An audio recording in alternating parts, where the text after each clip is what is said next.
یہ بندہ صاحب شکر بن جائے گا. یہ بندہ کیا بن جائے گا؟ صاحب شکر بن جائے گا. اور اسی کے بارے میں کہا گیا تیرے رزق میں مزید اضافہ کیا جائے گا. تو پریشان نہ ہو، تیرے رزق میں مزید اضافہ کیا جائے گا. اور اگر 2 آدمیوں کا کھانا ہو تو فرمایا 4 کو کفایت کر جائے گا. 2 آدمیوں کا کھانا آیا، وہ 2 اور بھوکوں کو تلاش کر کے کھانا کھلائیں اپنے ساتھ بٹھا کر. اگر کھانا کم پڑ جائے تو ہمیں بتائیں. کیوں؟ اس لیے کہ ہمارا یہ یقین ہے جو بات منہ رسول سے نکل گئی، زبان رسول سے نکل گئی، اعلیٰ حضرت نے یہی تو فرمایا وہ زبان جس کو سب کن کی کنجی کہیں، وہ زبان جس کو سب کن کی کنجی کہیں، اس کی نافذ حکومت پہ لاکھوں سلام. ایک بار جو میرے نبی نے کہہ دیا، اب تقدیر تو بدل سکتی ہے پر یہ کہا ہوا بدل نہیں سکتا. ایسا ہی ہے جی. 2 آدمیوں کا کھانا 4 کو کفایت کر جائے گا، اور 4 کا 8 کو کفایت کرے گا. اور اگر ہم اس فارمولے پہ عمل کریں تو یقیناً ہمارے بازار میں تمہیں کوئی غریب نظر نہیں آئے گا. ہمارے بازار میں تمہیں کوئی غریب نظر نہیں آئے گا، ہمارے مزدوروں میں سے تمہیں کوئی غریب نظر نہیں آئے گا. لیکن مسئلہ یہ ہے یہ کرے کون؟ مسئلہ یہ ہے کہ یہ کام کرے کون؟ بہت مشکل کام ہے. بہرحال میں عرض یہ کر رہا تھا کہ ہر وہ کام جس کو کرنے کے بعد انسان کسی نتیجے پر پہنچ جائے اس کام کا کرنا فائدہ مند.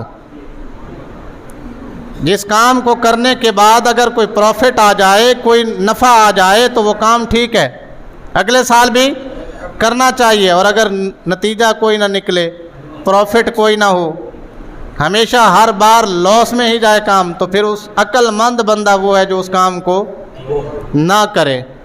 تو گویا اس میں سے ایک بات سمجھ آئی کہ یہ جتنے اللے تللے ہم کر رہے ہیں یہ مزاج اسلام بھی نہیں ہے، اور اس سے ہمارے وطن عزیز کو فائدہ بھی. ٹھیک ہے جی کہ میں غلط کہہ رہا ہوں؟ ہاں، میں دوسرے لفظوں میں یہ بالکل نہیں کہہ رہا کہ آپ 14 اگست نہ منائیں.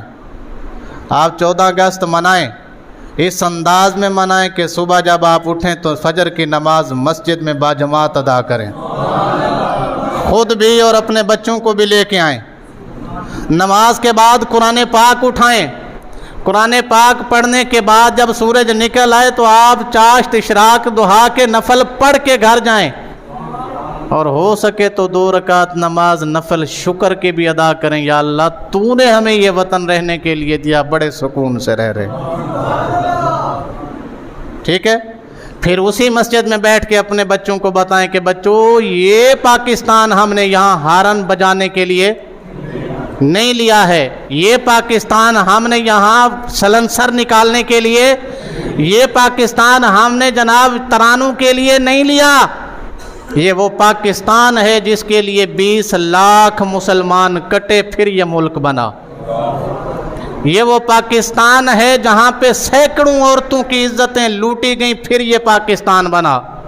یہ وہ پاکستان ہے جس کے لیے ہزاروں ماؤں نے اپنے بچوں کو دریاؤں کے سپرد کیا، تب یہ پاکستان ہمیں ملا. اور یہ وہ پاکستان ہے جس کی خاطر ہمارے آباء و اجداد میں سے کوئی کدھر رل گیا، کوئی صدیاں بیت گئیں، آج تک جو اس دن بچھڑے تھے ابھی تک نہیں مل سکے. تم نے اگر اس پاکستان میں رہنا ہے تو اس کا حق یہ نہیں ہے کہ اس کے لیے باجے بجائے جائیں، اس کا حق یہ نہیں ہے کہ اس میں جناب سلنسر نکال کے پاں پاں پاں پاں کی جائے، اس کا حق یہ بھی نہیں ہے کہ اس کے لیے ایک جھنڈی لگائی جائے، بلکہ اس کا حق یہ ہے کہ جب تک ہم جئیں گے اپنے وطن عزیز کی حفاظت ہم کیوں کریں گے؟ کیونکہ اس کے لیے ہمارے بڑوں نے قربانیاں دی ہیں. یہ خون کی ندیوں پر پاکستان بنا ہے. اور پاکستان کیوں بنایا تھا ہم نے؟ کہ اتنے سانو نماز نہیں سی پڑھن دیں دے. نمازاں آج بھی انڈیا دے وچ پڑھیاں جا رہی نے، مدرسے آج بھی انڈیا کے اندر موجود ہیں، علماء آج بھی انڈیا میں موجود ہیں. تو مسئلہ کیا تھا؟ مسئلہ یہ تھا کہ ہم چاہتے تھے ہم ایک ایسا ملک بنائیں جس میں قرآن کا نظام نافذ کریں، جس میں کیا کریں؟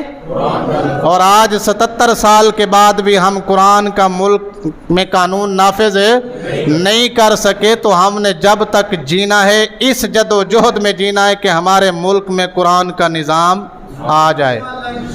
اور اگر ہم نے ایسا نہ کیا جیسا کہ ہم نے ابھی تک نہیں کیا، تو آخری آیت میں پڑھنے لگا ہوں، وہ آیت جس کو میں نے سب سے پہلے پڑھا تھا، وہ ہے سورۃ نحل کی آیت نمبر 112۔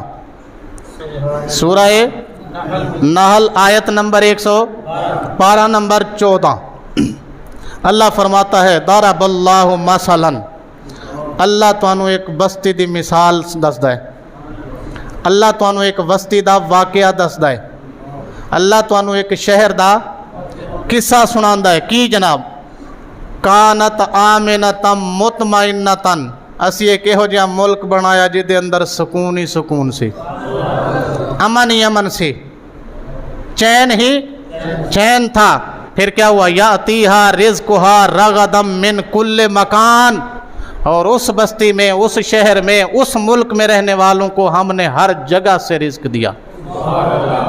کہاں سے؟ ہر جگہ سے، جو جہاں بیٹھ گیا ہم نے اسے وہیں سے رزق دے دیا، ہم نے دیا۔ اللہ فرماتا ہے پھر کیا ہوا؟ فَكَفَرَتْ بِأَنْعُمِ اللَّهِ، پھر ہوا یہ کہ پوری بستی اللہ کی نعمتوں کا انکار کرنے لگی۔ پھر پوری بستی اللہ کی نعمتوں کا انکار کرنے لگی، کفر کرنے لگی۔ وہ کہندا جیڑا کچھ کمایا میں اپنے دم تے کمایا ہے جی، میں آج جو بھی ہاں اپنی محنت دے بل، ایسے ہی کہتے ہیں نا جی ہم۔ پھر جناب انہوں نے اللہ کا انکار کیا، اللہ کی نعمتوں کا کیا کیا؟ انکار کیا۔ فَأَذَاقَهَا اللَّهُ، اللہ نے فرمایا اچھا پھر چکھو کیا؟ لباس الجوع، اتنی بھوک دیں گے کہ تمہارے اندر ایسے بندے ہوں گے جو رات کو کھانا کسی بڑے ہوٹل میں جا کے کھائیں گے، لیکن اسی کے محلے میں لوگ بھوکے سوئیں گے۔ ہم تمہیں بھوک میں مبتلا کر دیں گے، ہم تمہیں کس میں مبتلا کر دیں گے؟ بھوک میں مبتلا کر دیا۔ والخوف، اور ڈر ہی ڈر ہوگا، ہر بندہ ڈرے گا، پتہ نہیں ہون میرے نال کی ہونا ہے۔ ہر بندے کو ڈر ہے آج کہ پتہ نہیں ہے بیل کیویں دینا ہے، اگلا پتہ نہیں۔ ہر بندے کو ڈر ہے بچے کیویں پڑھانے نے، ہم میں سے ہر بندے کو ڈر ہے کہ بچوں کی شادیاں کیسے کرنی ہے، ہم میں سے ہر بندے کو ڈر ہے کہ ہم اپنی اولاد کو کیا مستقبل دیں گے۔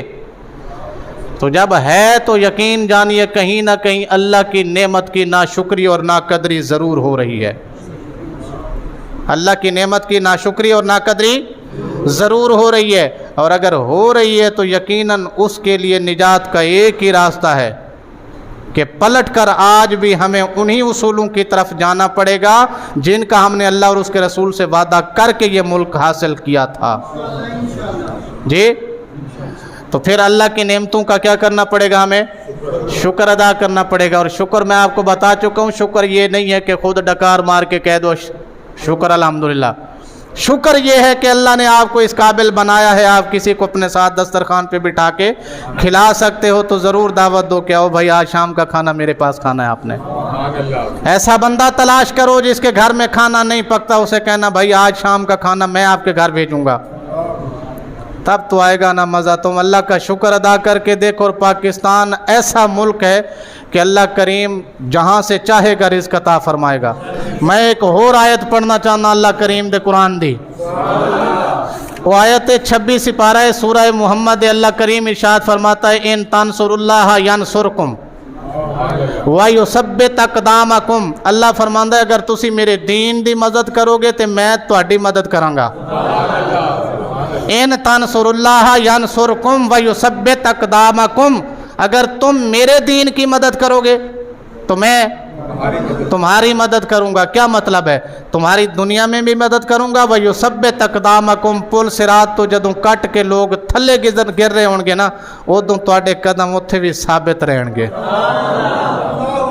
صرف ایک چیز کی گارنٹی نہیں، تم نے صرف ایک کام کرنا ہے، کیا؟